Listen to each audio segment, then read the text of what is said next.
Today nitaanza kwa ufupi kuelezea nini maana ya Smart Class app, inafanya kazi gani na inatatua tatizo gani kwenye jamii yetu. Kwanza kabisa, Smart Class imejengwa kwa ajili ya mzazi na mtoto. Kwa hiyo inaunganisha watu wawili, au inaunganisha mtoto na mzazi. Kwa hiyo tunaona siku hizi, ulimwengu wa siku hizi, watu wengi wako busy, wazazi wako busy na nini. Kwa unakuta unashindwa kumfuatilia mtoto wako. Lakini platform ya Smart Class inakusaidia kumtrack mtoto wako kwa kila kitu ambacho anachofanya kupitia hiyo app.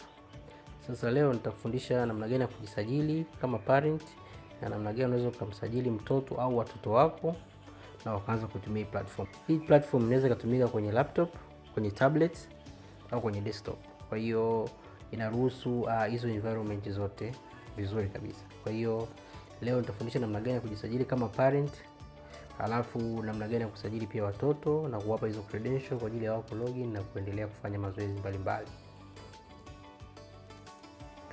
Cha kwanza kabisa utaandika smartclass.co.tz. Baada ya hapo ndio hii ya kwanza hapa, smartclass.co.tz. Kwa hiyo baada ya hapo, hii ndio landing page kama tunavyoona. Hii ndio landing page. Sasa ukipata muda unaweza ukajaribu kupitia mwenyewe, lakini sasa hivi tunajifunza namna gani mzazi anaweza kujiunga kwenye platform kwanza kunufaika na application. Kwa hiyo utaklik hapa login au sign up. Baada ya hapo kuna tabs mbili hapa juu, kuna parent login na kuna child login. Sasa hivi tunatumia upande wa parent login. Kuna sehemu mbili, kuna kusign in kwa Google na kuna kusign up kawaida kusema create account hapa. Kwa sasa hivi kwa vile mimi nina Google account, nitatumia njia ya kawaida, sawa? Kwa hiyo nitatumia Google. Kwa hiyo nitaklik Google sign in hapa. Automatic nitakuwa redirected kwenye hii page hapa. Kwa hiyo nitachagua hiyo account yangu. Baada ya kuchagua hiyo account yangu, nitaingia. Kwa hiyo nikishaingia for the first time hapa itaniambia ni accept terms and conditions. Kwa hiyo baada hapo nitaklik read and agree the terms and condition, na unaweza log out kama hautaamua kuagree kwa wakati huo, lakini una accept and continue. Kwa hiyo baada hapo app itakuforce au kwa purpose ya follow up. Kwa hiyo tunakuhitaji wewe uingize namba yako ya simu. Kwa hiyo nitaingiza labda namba yangu ya simu 07 randomly tu. Kwa baada ya kuingiza namba nikisave hapo, namba yangu itakuwa saved kwa ajili ya admins kuweza kufanya follow ups mbalimbali kama ukiwa umekwama na vitu kama hivyo. Kwa baada hapo utaona dashboard kama hiyo. Kuna menu hapa juu inafunguka na kufunga kama hivyo. Kuna dashboard, alafu kuna general and support. Support hapo tunaona kuna manual ya hii app iko kwa lugha mbili, kwa lugha ya Kiingereza na lugha ya Kiswahili. Okay, kwa hiyo tukiingia kwenye dashboard hapa, wewe kama mzazi kwa mara ya kwanza hautaona chochote kwa sababu haujaadi bado mtoto. Kwa hiyo hapa tuna add mtoto, tunamwali mtoto wa click hii button hapa add child.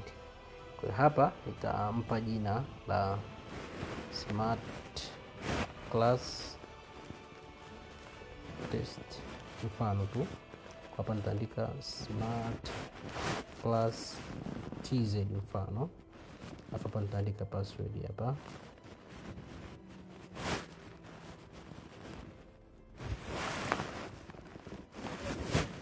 Alafu nitachagua darasa. Nitachagua labda sekondari, nitachagua labda form 1. Alafu nitasema create profile. Sasa acha mimi nichague form 3. Then I say create profile. Kwa hiyo umeona child profile has been created. Ngoja nimsave huyu hapa ili tuweze kulogin kwa haraka baadaye. Kwa hiyo baada ya hapo unaona mtoto wetu anaitwa Smart Class Test. Kwa hapa unaweza kuona sasa kila kitu. Nikimkliki huyo kama unaona nilivyo click hapo, au kama hujaona ngoja turudi hapa mwanzo. Ni click hapa huyu mtoto. Nikimkliki huyu mtoto naanza kuona dashboard yake hapa. Naanza kuona total points alizopata, weekly points, naona best streak, naona status. Lakini pia hapa chini naona tabs mbalimbali. Kuna academic performance, kuna math and practicals, kuna financial and notes, kuna early learning, na kuna AI tutor. Sasa hizi zote ni wewe mzazi, ni ground ya kumfuatilia mtoto. Kwa hiyo hizi ni key performance indicators mbalimbali ambazo zitakuwa zinapia kwenye hizi tabs baada ya mtoto kuanza kufanya mazoezi yake mbalimbali. Kwa hiyo sisi tushamaliza hapa kufanya setup ya mzazi. It's easy as that, kwamba tunaingia, baada ya hapo unaingiza namba yako ya simu, baada ya hapo create mtoto. Kama una watoto wawili na create mtoto mwingine. Kwa hiyo nikirudi hapa back to parent, naweza nika add another child. Kwa kama na watoto wawili na wa add hapo kwa namna hiyo. Sasa tumeshamaliza upande wa mzazi. Sasa tuende kwenye upande wa huyu mtoto wetu ambaye tumemwada, ambaye yuko form 3. Na kama umesahau credential, unaweza ukacopy credential hapo. Nikisema copy hapa, nasema nimecopy. Umeona hizo credential. Kwa nikipaste hapa kwenye URL, unaona kabisa username yetu ni huyu hapa na password yetu kwa unaona ni hiyo hapo. Kwa hiyo kinachofuata na sign out hapa. Baada ya kusign out, mtoto sasa unamwambia ingie.